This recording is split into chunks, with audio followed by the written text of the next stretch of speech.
Let's go. Hey, everybody. Welcome to Behind the Hedges tonight with your hosts, Mitch and Matt. We're broadcasting tonight to YouTube and to our Facebook page. Are we back to YouTube? Yeah, I'm putting this one on YouTube tonight, but I'll share it. I'll share it to the Facebook page when we're all done. I missed old YouTube. Yep. Well, we never really went anywhere. So we're back on that grind. We're doing our team capsules again, and tonight's featured team is the South Carolina Gamecocks. So, just to recap, Matt, we're looking at a Gamecocks team that just came off last season. What are they 2-8?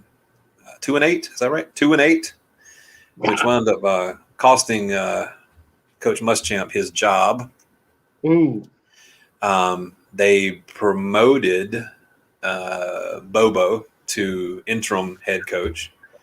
And at the end of the season, Bobo was let go, and they hired who did they hire again? Beamer Ball. Oh, Shane. Yeah, Shane Beamer. They hired Shane Beamer.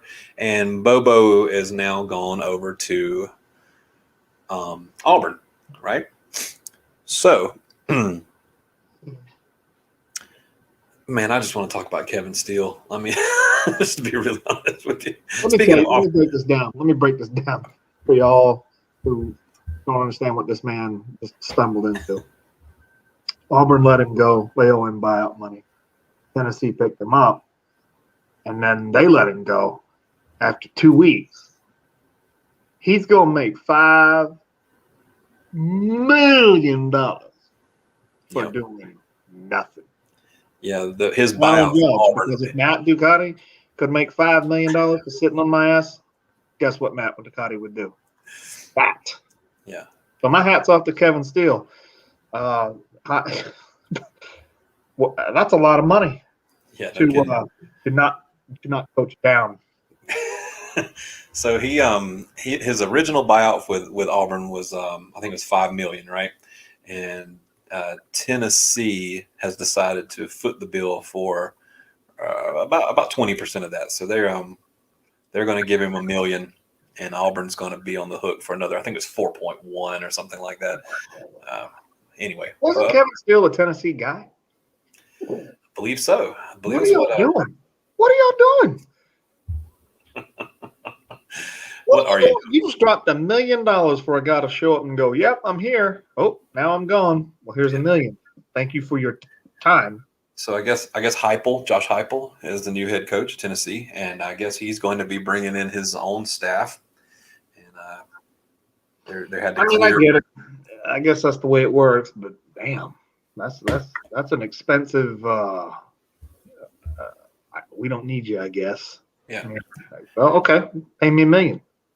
So anyway, back to South Carolina because Shane Beamer is coming in. He's going to be bringing his own crew, and they lost Mike Bobo because of that. So Bobo's now Bobo's over at Auburn, and now of interest to dog fans, Mike Bobo was sort of was really tied into this 2022 5-star quarterback recruit Gunnar Stockton from Rabun County.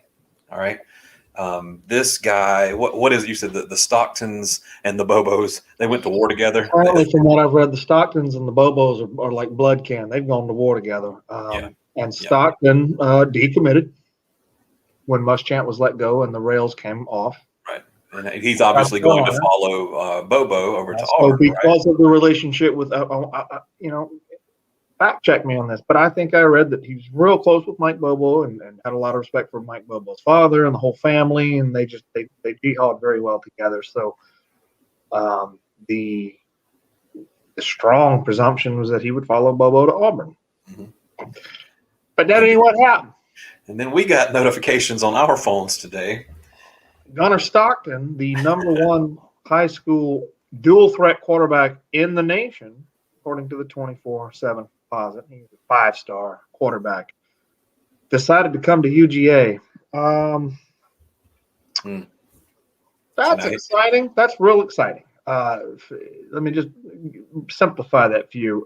Brock Vandergriff is on campus already. He's a 5-star from this recruiting class. And then next year, we're going to get another 5-star who's number one in his position, his type of play, dual threat.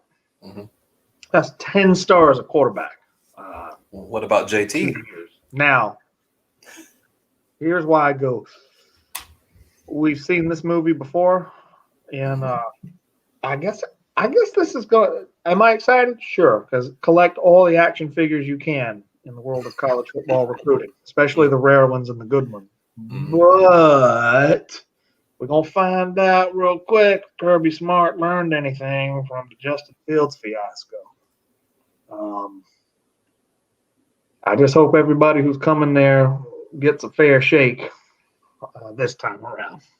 Because I can go ahead and guarantee y'all, if you know your team like we do, Carson Beck's fitting to hit the road, buddy.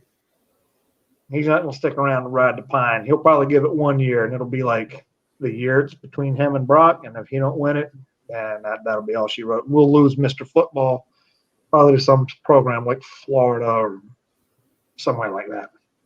Mm-hmm. Yeah, I mean that's most likely what'll happen. I mean, I just hope that we're able to take a look at Beck and to make sure that it's the right choice. I'd hate to see him just slip out the door without, because we never saw him this year. He didn't even take a snap this year. I don't believe he did. No, and there's certainly a few times over the course of the season where I wondered, surely he's a better option than what we got on the field right now. But well, I don't know. That's another thing that concerned me. Yeah. Is whoever's in charge of personnel, Kirby Smart, does he know what he's looking at? Because it feels like it took a dentist pulling all of my teeth out to get J.T. Daniels on the field. I ain't fitting to listen to he wasn't ready. You can take that horse and go run it off into the woods and set it on fire. I want to hear that shit. He was ready. He was cleared. You should have gone with him, but you showed loyalty to your good old boy, just like you did with Jack Fromm, and it cost us, and it cost us big. Then you put JT in finally after someone holds a gun to your head, and boom, all of a sudden we win games for the rest of the season. Mm-hmm. Mm-hmm. So let's take a look at some numbers, Matt. Here comes the spreadsheet, folks, the most exciting part of the show. And it ain't much to look at. And if you're a South Carolina fan, this is the opposite of exciting. Yeah. So just a quick recap here, or a quick I don't know what do you want to call this?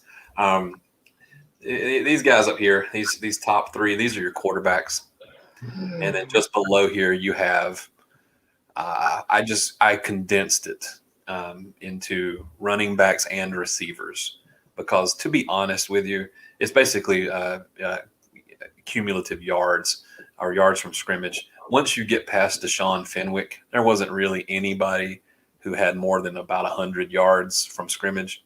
So it really wasn't, I didn't feel like worth even talking too much about him.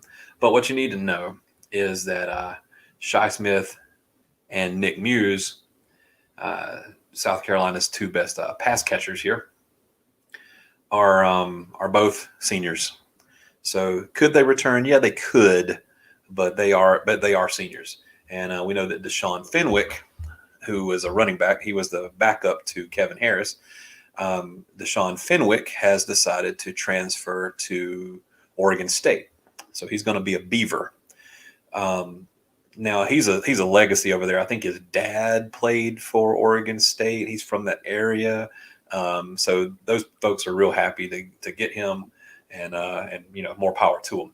How does South Carolina have any kind of footprint in Corvallis, Oregon?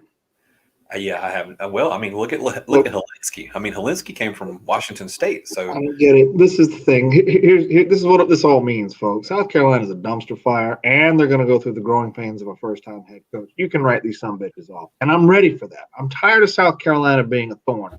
Even in the '90s, when Georgia wasn't really all that great. I don't know what the win-loss was because I was a kid, but it seems like South Carolina was that weekend we took off. Like, oh, it's just South Carolina. It's a doormat. I may be wrong on that. If you go back and check the win-loss record, it just felt that way. Mm-hmm. I'm ready to feel that way again. I want you to feel like because over the past South Carolina, you're up there with Vandy and Tennessee nowadays. Let's just, you know what? Let's just make some wings and let's hang out in the kitchen, have a few beers, and let the game. Yeah, it's 42-0 Georgia. Yeah, we knew that's what. Feeling I want again when we play South Carolina. I'm tired of these like upstart, third-class citizen teams like throwing some nuts. I'm tired of it. I'm ready for them to be put back in their place. Let them eat cake. Well, it's got to. We must report. Honesty compels us. Over the past 10 seasons, or I guess going into 2020, over the past 10 seasons, South Carolina had a 5-5 record against They're a Georgia. thorn. So they were that team. They were that team. Thorn. They have been a nail in our heel. Like South Carolina, what was it, two years ago? We were rocking and rolling. We were like national championship contenders. Here comes Will Muschamp and the dopey dope and beat us in Athens, and derail that season and put a funk on the team. Mm-hmm. Will Muschamp came up with the blueprint on how to beat and frustrate Georgia, and it worked until we got JT Daniels Christ. Tell me I'm lying. Am I lying? No, you're not lying, but you did say something that's very important there.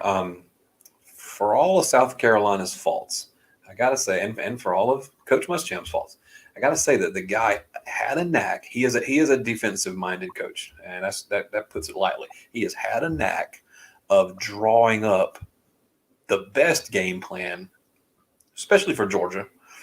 Not necessarily always being able to execute that plan, but definitely drawing up the plan. And so what has happened to Georgia over the past few years is a lot of other coaches have been allowed to sort of cheat off his paper, They look at the Muschamp formula and they replicate it. And sometimes they replicate it to greater success than Muschamp ever could because they're just more talented football teams. So how many times over the past few years, especially when Fromm was quarterback, did you see teams stack the box against Georgia and dare us to throw it? They were just going to take away the run because we've had tremendous running backs over the past few years. And we've had Jake Fromm as the quarterback. Now, when those running backs are having great success, Fromm can be an effective delivery unit for the ball. I would never say he's a game changer or anything like that. He's not going to win you any games. He never did. He didn't lead the Bills to the playoffs. Yeah, he made them some real nice Gatorade all the way to the playoffs.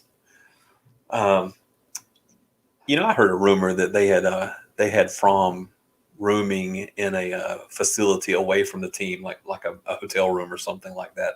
Just kind of put him in a little glass bubble in the event that their team got ate up with the Rona. They wouldn't be without a quarterback. They could just have somebody they could peel out of the package and put on the field.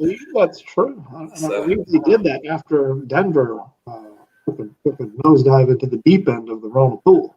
Yeah, and also they had a wide receiver playing quarterback for the Broncos, and the Bills said, "That's not." It didn't.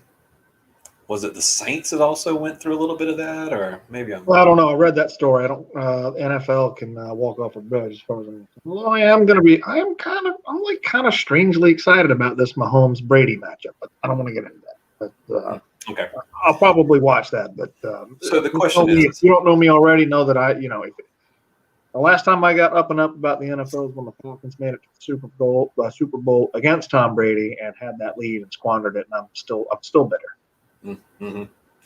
So the question then is, how much does a 2-8 team have to do to improve? And I think that the answer is not much. 2-8 team, basically you only got one direction to go, and that's up, right? I don't know, because losing all of this and having a first-year head coach, that doesn't bode well, and I hope it doesn't bode well. Again, I'm tired of having to even give a thought to the chickens of Columbia.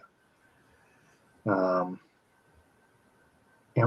ready for them to go back where they came from, which was the cellar. And it started with Spurrier.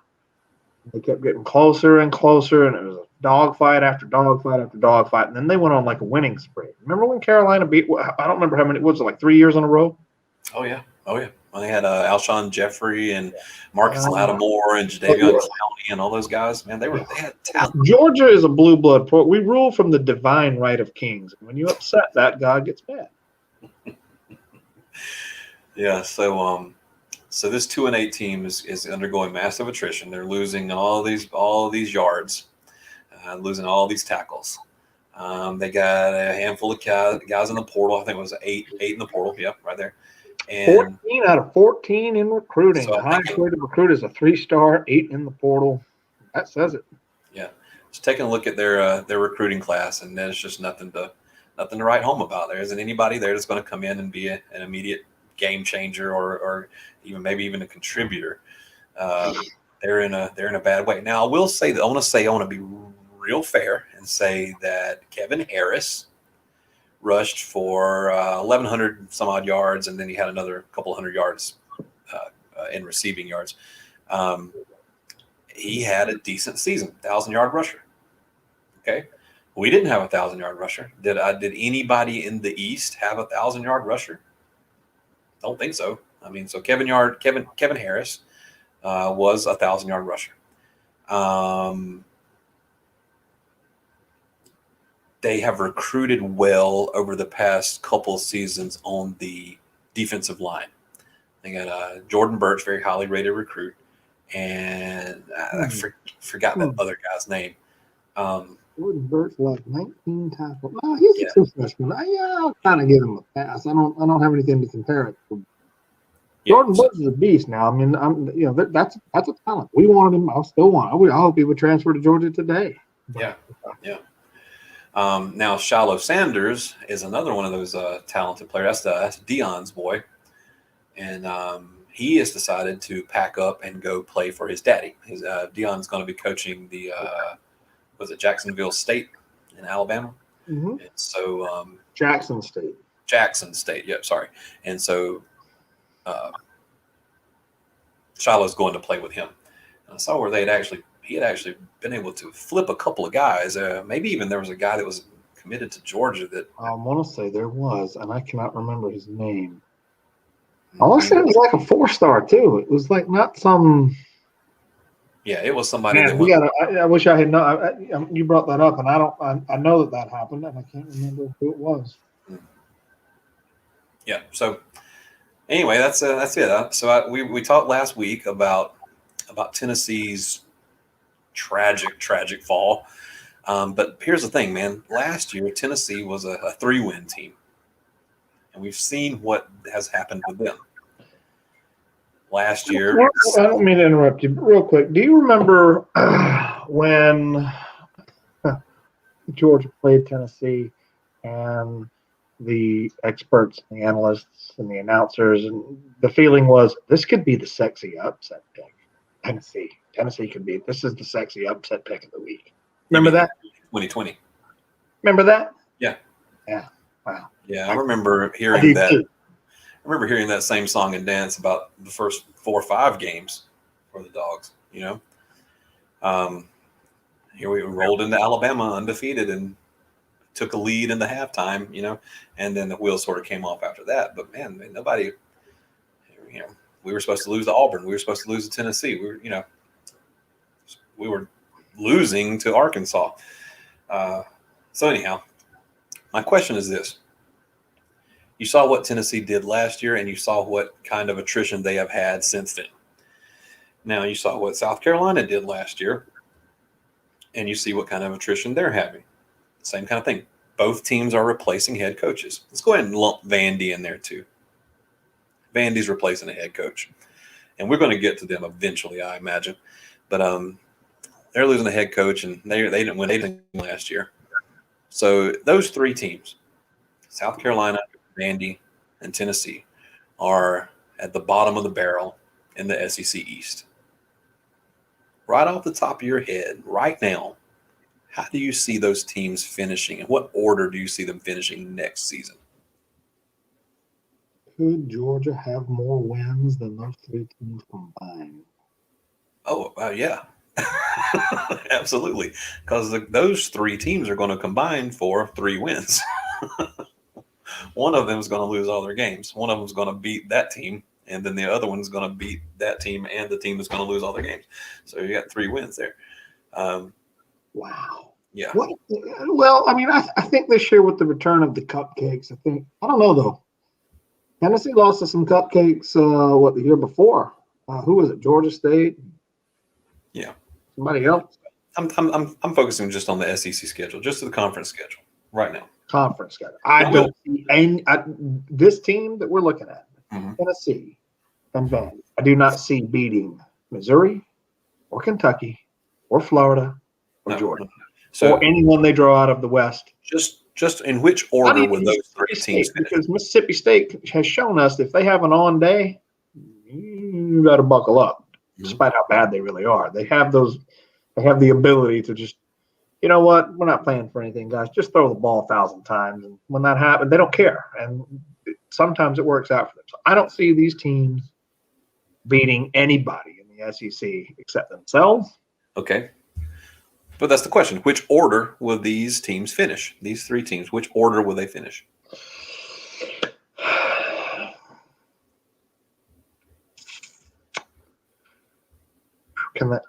Is it possible to all? No, because who's going to go winless? The best shot of that's probably Vandy again. Maybe.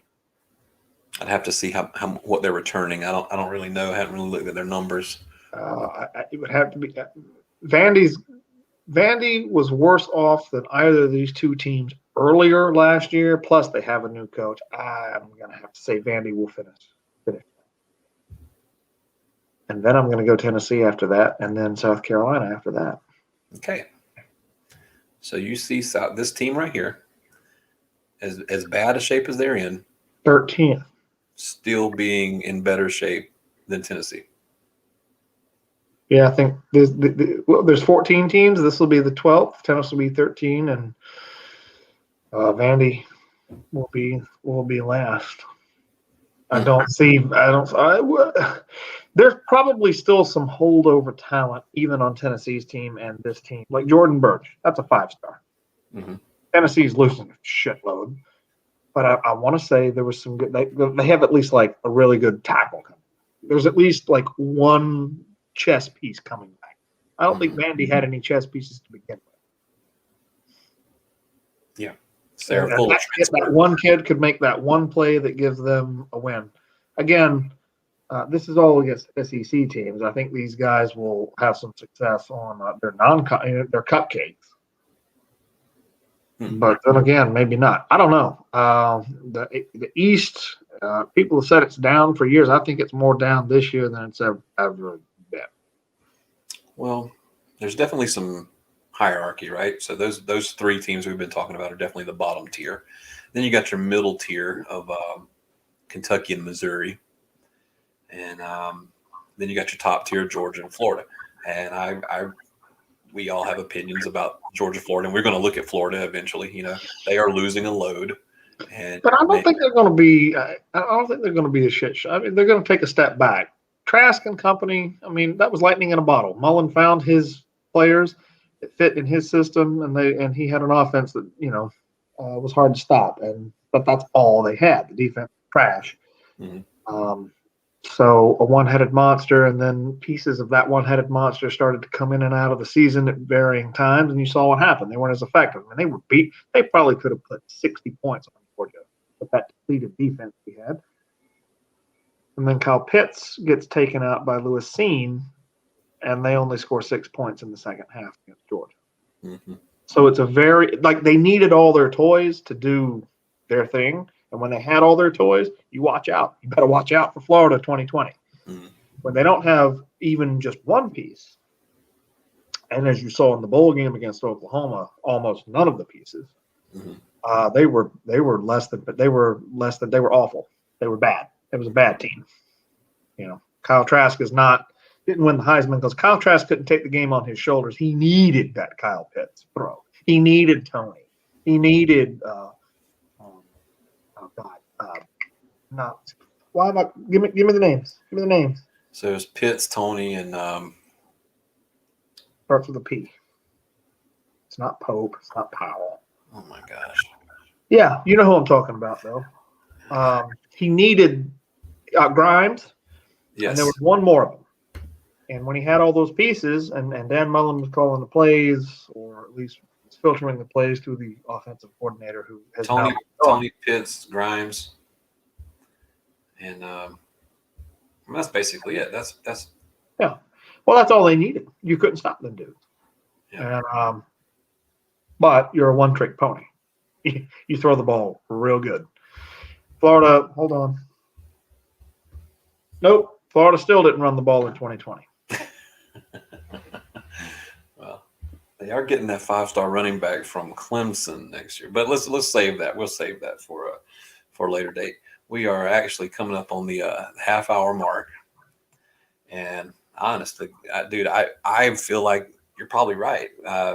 Vandy probably finishes third out of those three teams we were talking about. Carolina is going to Vandy, Carolina, and Tennessee are safe games for anyone in the SEC who plays. Yeah.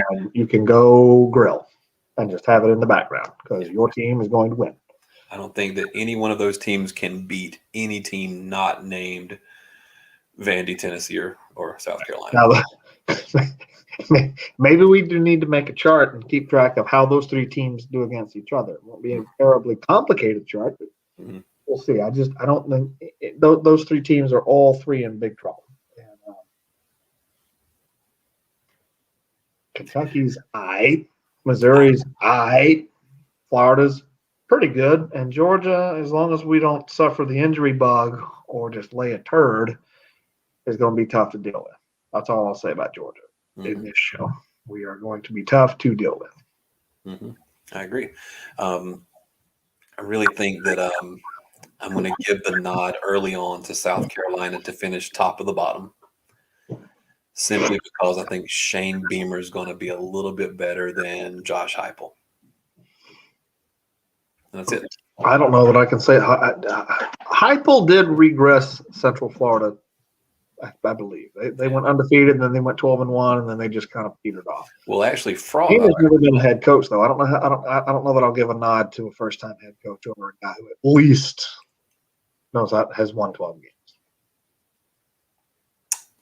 And Heupel's offense is they're going to score points. I mean, I don't know that they'll do it this year, but Tennessee fans, the only shred of hope you have is that Heupel can put an offense on the field. That's proven. He did it at Missouri. He's going to have to do it in spite of himself first at Tennessee, because these players don't want to play there right now. Maybe they will in coming years, but he's going to have to win without talent first before he can get talent. Yeah, he ain't Lincoln Riley yet. I don't know. I don't think the Tennessee brand. I don't think the Tennessee brand carries anymore. Certainly doesn't right now. That's for sure. Unless your name is Big Cat. Big Cat followed Kevin Steele. Kevin Steele's no longer there. I wonder if that you means need to sit down Big Cat Bryant and Cade Mays in a room and just ask them, which one of you is dumber? I don't know that you'll get an answer because nobody wants to admit that. But one of them it is. It's got to be Cat, though. It's got to be Big Cat. There was absolutely no reason for you to do that. Auburn's in trouble. I get it. They ain't in that kind of trouble. And Cade Mays at least had his daddy and his little brother. I don't get Marcavius Bryant going to Tennessee, other than to follow his coach. And now his coach is like, peace. Maybe have fun with that. That ugly orange needs to be banned from this country, but it looks good on you. All right, dude. Let's wrap it up. Hey, next week, everybody, we have a really special treat. We're going to go ahead and do the game capsule for Arkansas next week. Okay.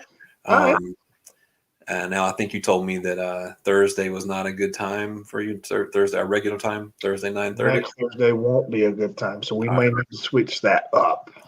So you let me know, and then we'll let you people know.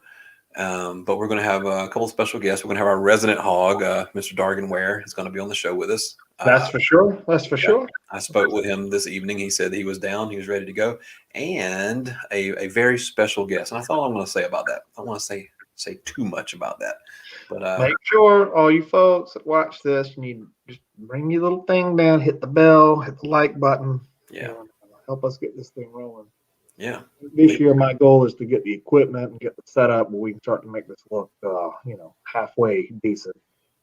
But what will help us get exposure is y'all. And again, the invite's open. You think you can run your mouth about football? Come do it. Come do it. Let's see it. All right. Well, we're going to knock off for the evening then, sir. This might be our shortest show. What does that say about South Carolina?